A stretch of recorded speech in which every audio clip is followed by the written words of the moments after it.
आंगनवाड़ी कार्यकर्ताओं और सहायिकाओं ने जिला कलेक्टर को ज्ञापन सौंपते हुए उनसे ओबीसी सर्वे की ड्यूटी और अन्य अतिरिक्त गैर आंगनवाड़ी कार्यों से मुक्त कराने की मांग की। कलेक्ट्रेट परिसर में एकत्रित कार्यकर्ताओं ने कहा कि 4 नवंबर से चल रहे एसआरआई सर्वे में उन्हें बिना प्रशिक्षण और बिना आवश्यक जानकारी के अचानक शामिल कर लिया गया, जिससे कार्यस्थल पर कई कठिनाइयां उत्पन्न हो रही है। ज्ञापन में उन्होंने बताया कि ओबीसी सर्वे, जनगणना और अन्य सरकारी कार्यों को करने का अधिकार आंगनवाड़ी कर्मचारियों के कार्य क्षेत्र में नहीं आता है।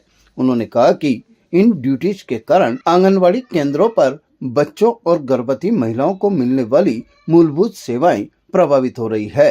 कार्यकर्ताओं ने बताया कि उन्हें घर घर सर्वे करना पड़ रहा है, जिससे न केवल केंद्रों का नियमित संचालन बाधित हो रहा है, बल्कि कई बार अभद्र व्यवहार और असुरक्षा संबंधी समस्याओं का भी सामना करना पड़ता है। हमें अभी एसआईआर के कार्य में लगा दिया गया था, उससे हमारे जो खुद के आंगनबाड़ी कार्य थे वो बाधित हो गए, वो काम नहीं हुए, वो अभी भी अधूरे ही हैं। हम इससे अभी 4/11 को ही फ्री हुए, रिलीज हुए। इसके बाद हमें ओबीसी के सर्वे कार्य के लिए अभी आज ही बुलाया है कि मीटिंग है, आपको ओबीसी सर्वे कार्य में लगाया जाएगा। तो सर, जब हम इन वर्कर्स को अब अलग अलग कार्यों में लगा रहे हो तो आंगनबाड़ी के कार्य कौन करेगा, हमारे विभाग के कार्य कौन करेगा? और जब ऑनलाइन काम हमारे फ़ोन में करवाया जाता है वो कौन करेगा? ऑफलाइन रजिस्टर भरने पड़ते हैं वो कौन भरेगा? अगर ये काम बाधित होते हैं, जो हमारे आईसीडीएस में 6 सेवाएं दी जाती है वो भी बाधित हुई है। हमारे लाभार्थियों को अभी लाभ नहीं मिल सका अच्छे से। हम लोग एसआईआर की ड्यूटी में थे।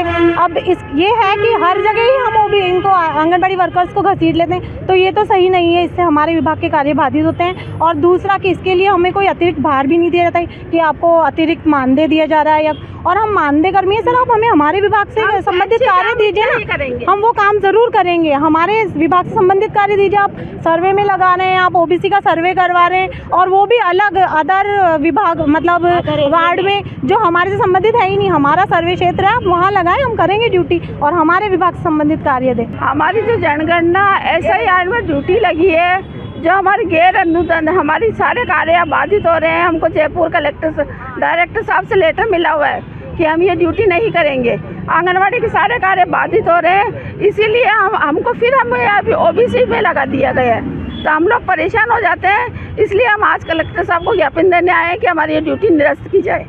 हम ये ड्यूटी नहीं करना चाहते, और ना हमको इसके अलावा कोई अतिरिक्त मानदेय मिलता है, ना कुछ मिलता है। बस हमको घसीट लेते, बीएलओ आवाज़ दे देता कि जाना है तो जाना है। बस हम लोग बहुत परेशान हो चुके हैं। किस तरह की परेशानी आपको आती है ड्यूटी करने? हम अभी एसआईआर में कर रहे थे, तो हम घरों घरों में जाके फार्म भर रहे थे लोगों के, तो उसमें हमको बहुत परेशानी आती है। और अभी फिर हमको कह रहे ओबीसी का सर्वे करो, तो हम ओबीसी का सर्वे नहीं करेंगे, हम जनगणना में कार्य नहीं करेंगे। आंगनवाड़ी कार्यकर्ताओं ने मांग करी है कि उन्हें केवल आईसीडीएस विभाग के अंतर्गत आने वाले कार्य ही सौंपे जाएं और ओबीसी सर्वे सहित अन्य अतिरिक्त ड्यूटी तुरंत प्रभाव से हटाई जाए। ज्ञापन देने वालों में कई कार्यकर्ता शामिल रही। उन्होंने चेतावनी दी कि यदि मांगों पर शीघ्र कार्रवाई नहीं हुई तो वे आगे आंदोलन की रणनीति बनाएंगी। ताजा खबरों के लिए देखते रहें सरेराह न्यूज। अपना फोन उठाएं और सब्सक्राइब करना ना भूलें।